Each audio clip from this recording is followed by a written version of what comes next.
ഒന്ന് ആലോചിച്ച് നോക്കിയാലേ, ഈ പെസഹ വ്യാഴവും ദുഃഖവെള്ളിയും ഈസ്റ്ററും ഒക്കെ ഓരോ വലിയ സന്ദേശങ്ങൾ നമുക്കിങ്ങനെ പകർന്നു തരുന്നുണ്ട് ഇല്ലേ? അപ്പോൾ വ്യാഴം മുതൽ ശനി വരെ ദുഃഖത്തിൻ്റെയും ഇരുട്ടിൻ്റേതുമാണെങ്കിൽ ഈസ്റ്റർ ദിനമായിട്ടുള്ള ഞായറാഴ്ച ഉദിച്ച് ഉയരലിൻ്റേതാണ്.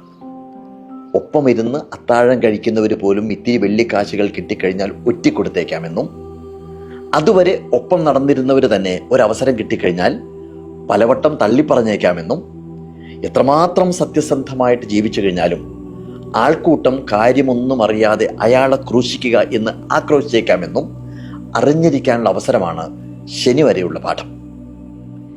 ഈസ്റ്ററിലേക്ക് എത്തുമ്പോൾ മരണതുല്യമായ പതനത്തിലേക്ക് ആരൊക്കെ തള്ളിവിട്ട് കഴിഞ്ഞാലും നമ്മുടെ പാത സത്യത്തിൻ്റെതാണെങ്കിൽ ഇന്നല്ലെങ്കിൽ നാളെ ഉയർത്തെഴുന്നേൽക്കാം എന്നുള്ള വളരെ പോസിറ്റീവായിട്ടുള്ള പാഠമാണ് സന്ദേശമാവുന്നത്. ഞാൻ ഇന്ന് രാവിലെ ബൈബിളിലെ ആ ഭാഗം ഒന്നുകൂടി വായിച്ചു. യേശുവിനെ പിലാത്തോസിൻ്റെ മുന്നിലേക്ക് കൊണ്ടുവരുന്നൊരു ഭാഗമില്ലേ, അത് പിലാത്തോസ് ജനങ്ങളെയെല്ലാം ഒന്നിച്ച് വിളിച്ചു കൂട്ടിയിട്ട് അവരോടായിട്ട് പറഞ്ഞു, ജനത്തെ വഴിപിഴപ്പിക്കുന്നു എന്ന് പറഞ്ഞ് നിങ്ങൾ ഇവനെ എൻ്റെ മുന്നിലേക്ക് കൊണ്ടുവന്നു. നിങ്ങൾ ആരോപിക്കുന്ന കുറ്റങ്ങളിൽ ഒന്നുപോലും അവനിൽ ഞാൻ കാണുന്നില്ല. മരണശിക്ഷ അർഹിക്കുന്ന ഒരു കുറ്റവും അവൻ ചെയ്തിട്ടുമില്ല. അതിനാൽ ഞാൻ അവനെ വിട്ടയക്കുവാൻ ആഗ്രഹിക്കുന്നു. അപ്പം എന്താ ഉണ്ടായത്? ആൾക്കൂട്ടം ഒന്നടങ്കം വിളിച്ചു പറഞ്ഞു, അവനെ ക്രൂശിക്കുക, അവനെ ക്രൂശിക്കുക. ഇതിനെയാണ് ആൾക്കൂട്ട മനഃശാസ്ത്രം അഥവാ ക്രൗഡ് സൈക്കോളജി എന്ന് പറയുന്നത്.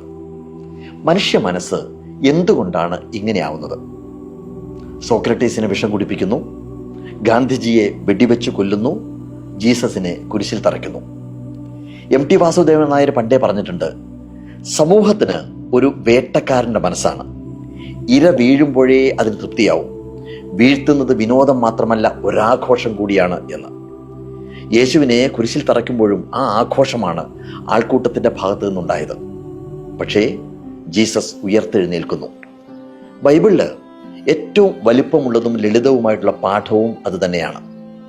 ഇനി നമ്മുടെ ജീവിതമായിട്ട് കണക്ട് ചെയ്യുമ്പോൾ നമ്മുടെയൊക്കെ ജീവിതത്തിൽ ഉണ്ടാകുന്ന ഓരോ സഹനവും ഉദിച്ചുയരാനുള്ള ഇടദൂരമാണ് എന്നതാണ് ഈസ്റ്റർ നൽകുന്ന സന്ദേശം.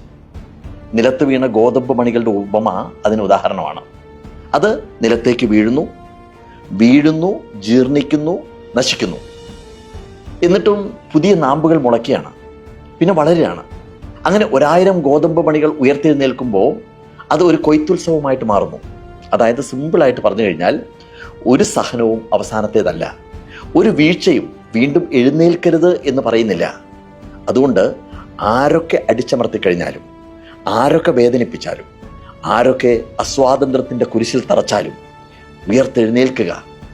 നാളെ നമ്മുടെ കടുകുപാടവും പൂത്തുലയാതിരിക്കുകയില്ല എന്നുള്ള കാര്യം മനസ്സിലെപ്പോഴും പറഞ്ഞുകൊണ്ടിരിക്കുക.